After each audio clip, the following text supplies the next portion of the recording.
आज हम डिस्कस करेंगे आईटी फील्ड में ऑटोमेशन टूल के बारे में। आपने एक टर्म आजकल बहुत सुना होगा, एच एन एम मैट्रिक्स। तो H N M is basically human and machine. तो हम लोग क्या करते हैं, जो आईटी मैनेजर है वो आजकल क्या कर रहे हैं, हर काम को ऑटोमेट कर रहे हैं। ठीक है, जो भी मैनुअल वर्क था उसको ऑटोमेट कर रहे हैं, जितना भी एफर्ट बचा सकें, जो ह्यूमन एफर्ट है वो हम लोग बचा सकें। तो वो काम, उसका मैट्रिक्स हम मंथ एंड में देते हैं अपने लीड्स को। सीआई/सीडी पाइपलाइन आने के बाद ऑपरेशन टीम का काम ऑटोमेट हो गया, जो डिप्लॉयमेंट टीम थी उनका काम ऑटोमेट हो गया। तो यहाँ पे क्या होता है कि ऐप डेवलपर जो होता है अपने आईडी से ये गिट रिपोजिटरी में जैसे ही कोड पे अपलोड करेगा, जैसे ही वो कमिट करेगा यहाँ पे गिट रिपोजिटरी में, फिर उसके बाद ये जो आपकी सीआई पाइपलाइन होगी, ठीक है, वो रन होगी और उसमें हम लोग इमेज क्रिएट करेंगे। मतलब यहाँ पे डॉकर इमेज क्रिएट कर रहे हैं, तो मोस्ट ऑफ द एप्लीकेशन ऐसे ही वर्क करते हैं डॉकर इमेज में। डॉकर इमेज बनाने से क्या होता है कि आपका जो रिक्वायरमेंट रहता है सिस्टम का, ठीक है, वो अनचेंज रहता है, अगर कहीं पे भी अगर ये इमेज डिप्लॉय कर सकते हो। ठीक है, इसलिए हम लोग डॉकर का यूज़ करते हैं। तो आपका एप्लीकेशन इस डॉकर इमेज में आ गया, ठीक है। फिर उसके बाद हम लोग क्या कर रहे हैं, ये सी आई पाइपलाइन में हो गए। फिर हम लोग इसका रेफरेंस देके रिलीज करेंगे, मतलब डिप्लॉय करेंगे, सीडी पाइपलाइन बनाएंगे। और ये पाइपलाइन हम लोग यामल फाइल में लिखते हैं, ठीक है, वो उसका कोड भी मैं एक्सप्लेन करूँगा।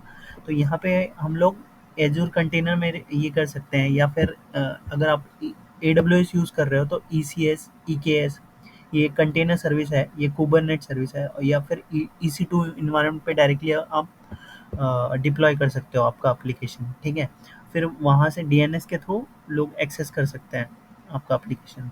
और यहाँ पे ये वाला जो फ्लो है, इसमें डेटा साइंटिस्ट ये जुपिटर का यूज़ करके ये दो सर्विसेज यूज़ कर रहा है एजूर की। तो यहाँ पे एजूर मशीन लर्निंग सर्विस क्या करता है, इसमें आपको सिर्फ डेटा देना होता है, आपका डेटा क्लीन करके प्रॉपर फॉर्मेट में दे दो। ये सारे जितने भी अल्गोरिदम्स हैं, ठीक है, मशीन लर्निंग के, वो रन करके आपको आउटपुट दे देगा कि सबसे बेस्ट अल्गोरिदम कौन सा रन कर रहा है, सबसे इफेक्टिव कौन सा है अल्गोरिदम। ठीक है, और यहाँ पे आपका डेटा ट्रेन भी कर सकते हो, ये ऑटोमेट कर दिया है इस पूरा सिस्टम।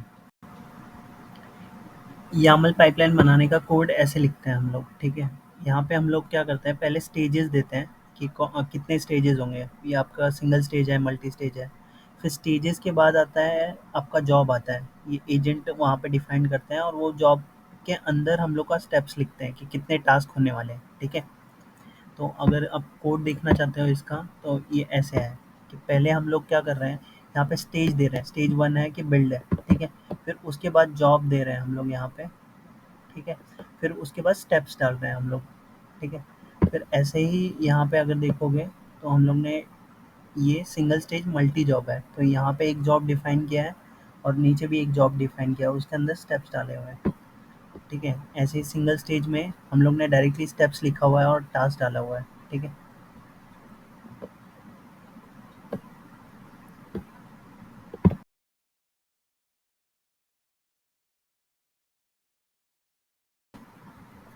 सर्वर टीम और ऑपरेशन टीम जो डिप्लॉयमेंट करती थी वो काम ऑटोमेट कर दिया CI/CD पाइपलाइन ने। फिर उसके बाद जो बारी आई सॉफ्टवेयर टेस्टर की। सॉफ्टवेयर टेस्टर यूनिट टेस्टिंग और फंक्शन टेस्टिंग जो करते थे, तो उसके टेस्ट केसेस बना दिया, और वो टेस्ट केसेस आप बेसिकली रन करते हो आपकी CI पाइपलाइन में बिफोर डिप्लॉयमेंट, राइट। और फिर आपको वहाँ पे पूरा रिस्पॉन्स मिल जाता है कि कितने टेस्ट केसेस पास हुए, कितने फेल हुए। तो ये सारे टूल्स हैं, आप सेलेनियम यूज़ कर सकते हो, अगर पाइथन यूज़ कर रहे हो तो पी वाई टेस्ट या पी वाई यूनिट टेस्ट ये यूज़ कर सकते हो। यहाँ पे और भी टूल्स हैं, ये फ्रीलांस कुछ टूल है, ओपन सोर्स टूल है, ठीक है, ये आप यूज़ कर सकते हो। अगर आप पाइथन कोड यूज़ कर रहे हो तो ये सेलेनियम एक्चुअली बहुत सारी लैंग्वेज को सपोर्ट करता है। तो ये सेलेनियम क्या करता है, आपको जो ब्राउज़र में, ये समझो यहाँ पे आपके बटन पे, ये जो सर्च बटन है, यहाँ पे सर्च जो बटन है, अगर मेरे को यहाँ पे कुछ सर्च कराना है, ठीक है, जो ऑटोमेटिकली हो जाना चाहिए, तो मैं क्या करूँगा, ये बटन, ये क्लास पकड़ के मैं इसके जो टेस्ट केसेस है वो लिखूँगा। ये जो डब्ल्यू ब्लॉक सर्च बटन है, ये मैं क्लास पकड़ूँगा, और फिर मैं इस बटन पे क्लिक क्लिक कर, और जो ऑप्शन होता है वो जे क्वेरी का यूज़ करेगा, उसके थ्रू ये कोड करेगा। ठीक है, यहाँ पे ये सारे टूल्स हैं जो हम लोग यूज़ कर सकते हैं।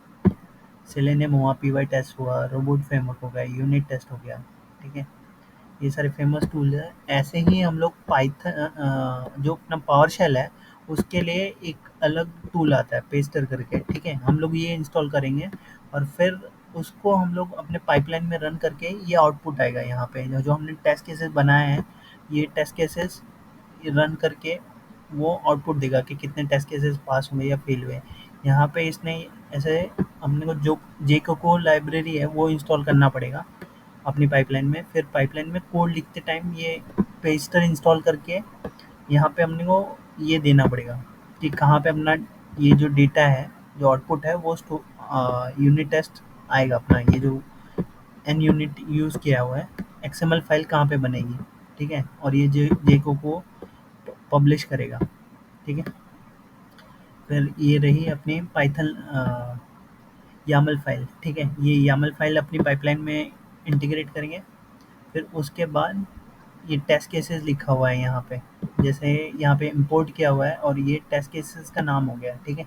ये पहला एक मेन टेस्ट केस हो गया, फिर उसके अंदर ये एक टेस्ट केस हो गया, ये दूसरा टेस्ट केस हो गया, ठीक है? इसमें हम लोग क्या कर रहे हैं कि मैच हो रहा है कि नहीं, ठीक है? ये फंक्शन कॉल किया है और ये मैच हो रहा है कि नहीं, ऐसा कॉल कर रहा है, ठीक है? ये और यहाँ पे हम लोग को ये कोड कवरेज में दिख रहा है कि हम लोग ने जो फाइल है इसमें 100 लाइन अब कवर किए हैं, ठीक है? ये कोड कवरेज भी इम्पोर्टेंट होता है कि आपका टेस्ट केस कितनी लाइन कवर कर रहा है, ठीक है? तो ये पावर शेल के लिए हो गया। अगर पावर शेल यूज़ करते हो तो आपको पेस्टर यूज़ करना पड़ेगा, ठीक है? ऐसे ही अगर आप विंडोज़ यूज़ कर रहे हो, ठीक है? या कोई लिनक्स सिस्टम यूज़ कर रहे हो, तो उसमें अगर आपको कोई फाइल ओपन करनी है, समझो आपको ओपन करना है, एक्सेल फाइल ओपन करनी है और उसमें आपको पाइवट लगाना है और आपको वी लुकअप करना है, ठीक है?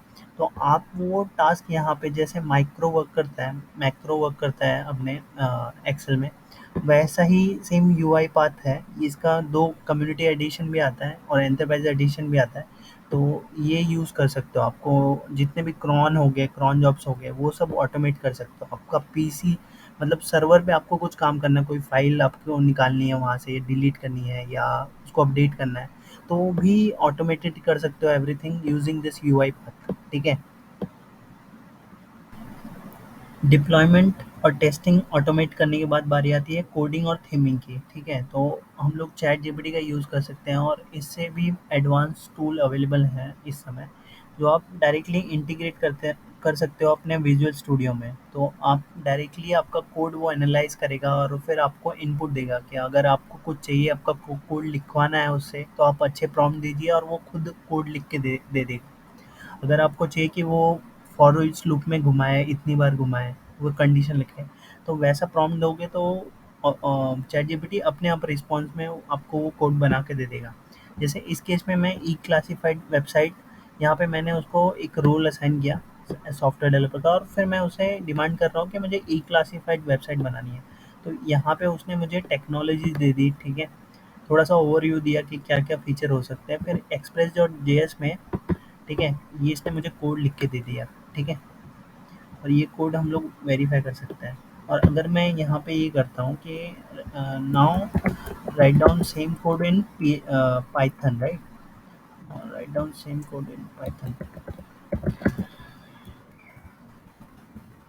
कोड इन पाइथन, मुझे देखो क्या रिस्पॉन्स देता है ये। इसने फ्लास्क ऐप बनाया और फिर इसने मोंगोडीबी से कनेक्ट करके मुझे सारे पेजेस जितने भी हैं वो बना के दे रहा है ये, ठीक है?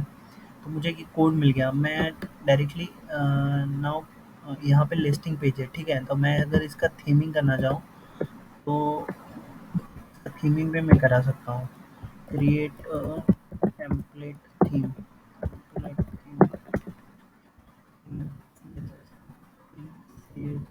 For listing page, listing page.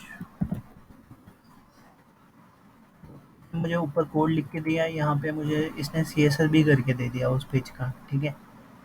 तो हम ये डायरेक्टली कोड लेके, आपको अगर फ़ोल्डर स्ट्रक्चर देखना है तो वो भी इससे डिमांड कर सकते हो कि फ़ोल्डर स्ट्रक्चर बताया कि कैसा फ़ोल्डर स्ट्रक्चर हो सकता है पाइथन में, कितने फाइल्स होंगे।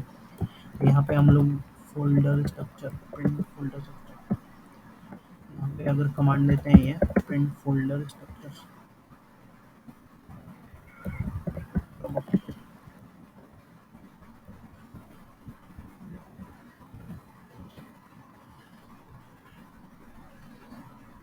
यहाँ पे इसने पूरा फ़ोल्डर स्ट्रक्चर ही दे दिया हम लोग को, ठीक है।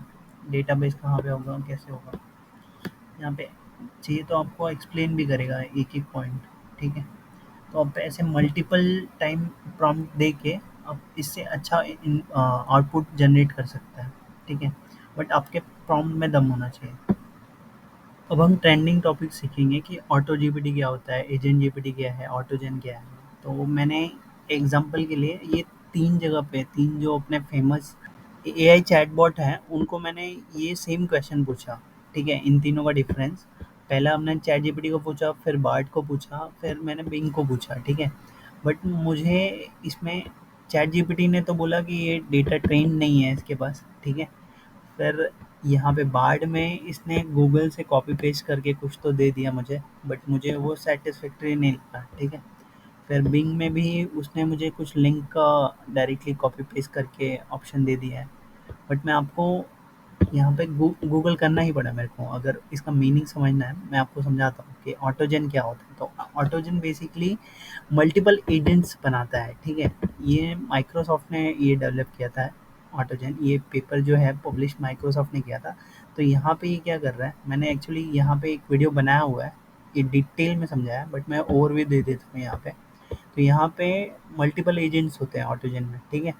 तो इसमें एक एजेंट है, ये प्रॉम्प्ट ले रहा है और पीएचपी कोड रन कर रहा है, एग्जीक्यूट कर रहा है। हाँ, अब दूसरा जो एजेंट है ये एक्सपर्ट है कोड लिखने में, ठीक है। तो इसका काम है सिर्फ कोड लिखना, ठीक है। ये कोड लिख के इसको देगा, ये एग्जीक्यूट करेगा और फिर ये आउटपुट देगा। तो यूज़र क्या कर रहा है, यूज़र ने सिर्फ एक प्रॉम्प्ट दिया है कि मेटा और टेस्ला के स्टॉक का इसको चार्ट प्रिंट करना है, ठीक है। इसने इसने इसको कोड लिखने को बोला और फिर ये कोड लिख के इसने दिया, इसने ये कोड रन किया, फिर ये आउटपुट में उसको चार्ट दिख गया, ठीक है। ये GPT-4 में पॉसिबल है। ऐसे ही हम लोग ने अगर देखें इसका जो एग्जांपल है auto GPT versus agent GPT. तो ऑटो जीपीटी में ना ह्यूमन इंटरवेंशन नहीं होता है, ठीक है। वो ऑटोमेटिकली सब कुछ करता है। जैसे आपको एसईओ कीवर्ड रिसर्च करना है, ठीक है, वेबसाइट पे। तो आप उसको प्रॉम्प्ट दोगे कि मेरी वेबसाइट ये है, मेरे को इसके लिए कीवर्ड रिसर्च करना है, कॉम्पिटिटर को ये करना है, उसको एनालिसिस करना है। तो वो पूरे इंटरनेट पे जाके वो सारे कॉम्पिटिटर के कीवर्ड्स और वो सब एनालिसिस करके आपको कीवर्ड दे देगा कि भाई ये कीवर्ड यूज़ करो। फिर आपका कीवर्ड रिसर्च वाला जो काम था, ह्यूमन इंटरवेंशन जहाँ पे लगता था, वो काम नहीं ये चैट जीपीटी खुद ही कर लेगा ऑटोमेटेडली। तो ऐसे ही आप कोई रिसर्च वर्क कर रहे हो या पेपर पब्लिश कर रहे हो, तो स्टार्ट टू एंड जो रिसर्च वर्क है वो खुद ही ये कर लेगा। सारे इंटरनेट का एक्सेस अभी चैट जीपीटी को भी है, चैट जीपीटी 4 में। तो वो वहाँ से डेटा लेके पूरा डेटा अपडेट करके आपको एंड टू एंड प्रोडक्ट बना के देगा बेसिकली, ठीक है। और फिर एजेंट जीपीटी में ये मल्टीपल एजेंट वाला जो है था ऑटोजन, वैसा ही है, बट इसमें ह्यूमन इंटरवेंशन लगता है, ठीक है। तो ये डिफरेंस हो गया दोनों में। और अगर आपको ये कोड देखना है ये ऑटोजन का, ठीक है, तो ये यहाँ पे कोड है, तो आप देख सकते हो ये कोड, ठीक है। आप लोकल में इंस्टॉल करके यूज़ कर सकते हो। तो ऐसे ही ऑटो जीपीटी है, इसका भी गिटहब पे कोड अवेलेबल है। यहाँ पे ये फुल्ली ऑटोनोमस है और फिर यहाँ पे पूरा इंस्ट्रक्शन लिखे हुए हैं, ठीक है। आप वहाँ से इंस्टॉल कर सकते हो। Welcome to the new era of Get Ahead with AI Tech News. Subscribe now for cutting edge tutorials on artificial intelligence, machine learning, and deep learning. Subscribe, share, and stay tuned for the latest updates from the world of artificial intelligence. This is AI Tech News, where the future comes to life.